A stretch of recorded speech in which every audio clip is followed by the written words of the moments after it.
In an industry focused on humanity's beauty, a lot of films based on modelling usually shine a light on how ugly the fashion world truly is. The Neon Demon is probably my favourite film based around it. The film follows a young girl's foray into the world of modelling. She's young, apparently naive, and very beautiful. However, success in this industry breeds jealousy, and the other people she meets harbour surprising secrets. My friend who watched it with me was completely taken off guard by the film's style. She believed from the plot description it would be more focused on the bitchiness and backstabbing world of modelling, with over-the-top style, glamour and partying. This film isn't like that at all. It's a very empty and drawn-out movie that focuses on producing a thick, enchanting atmosphere, unconcerned for what films based on the industry were like before it. The Devil Wears Prada, Zoolander, even something more downbeat like Phantom Thread all have this manic energy to them. The Neon Demon just does its own thing. I see 20 or 30 girls come in here every day, mostly from small towns with big dreams, because some guy named Chad in the food court told them they were beautiful enough to be a model.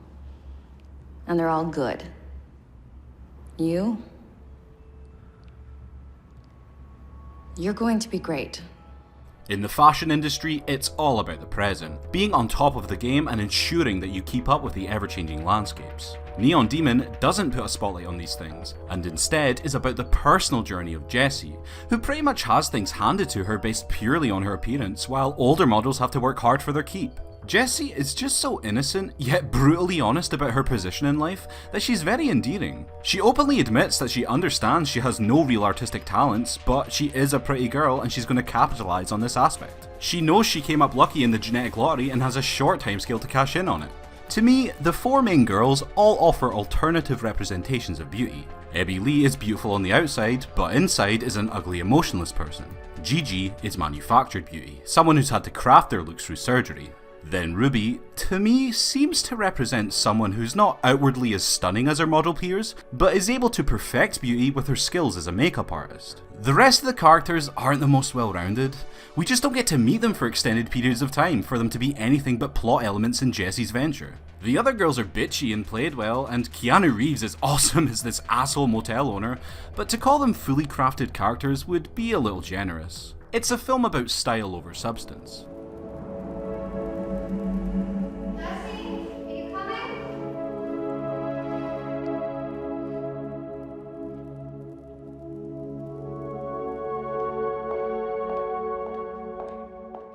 The movie will linger on scenes for a long time, soaking you in an uncomfortable mood. The film is just like the models themselves, beautiful and seductive on the surface, yet cold and harsh once you really dig deep into it. If you're someone who has little patience, then this isn't a movie you're going to enjoy. It's a quiet and slow-moving film, with not a lot of positive emotions for the majority of the runtime. It's seething with envy and jealousy, as well as Jessie's growing ego that manifests further as narcissism. Whenever the film contains a catwalk or them visiting a club, it's shot in such a surreal way. You never see the audience or anyone other than our main characters. All eyes are on Jessie in every way, including cinematically.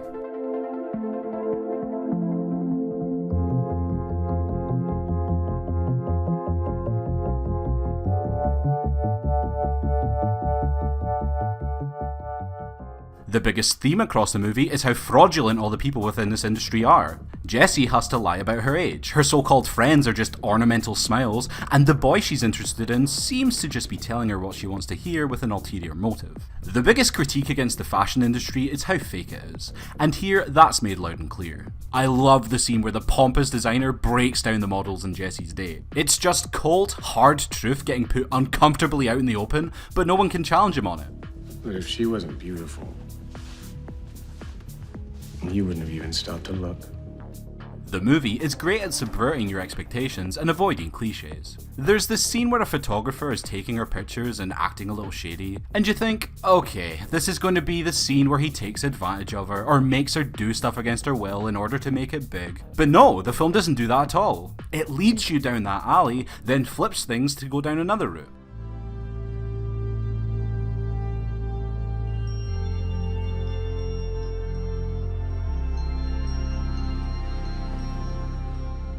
You'll have already noticed, but this is a dazzlingly gorgeous looking movie. The colours especially pop so vividly, it really earns the neon part of its title. The soundtrack too is spectacular. It utilises modern techno beats to create its own brand of atmosphere. It's dark, alluring and dangerous, while at the same time charging the film with this inky eroticism. Listen to this film through headphones and you're in for a treat.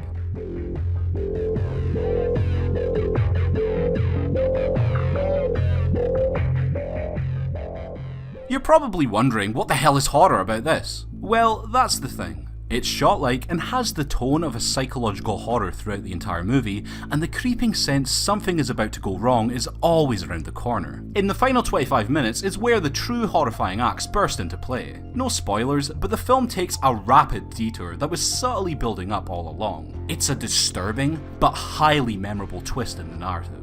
Like any Refn film, it becomes filled with uber violence and abstract scenes that you as a viewer need to come to your own conclusions regarding. While many people may be put off by the measured pace and the wildly unhinged and conceptual final act, Neon Demon still offers a glisteningly dark and hideous look into a world portrayed as the peak of human beauty. It's well worth your time.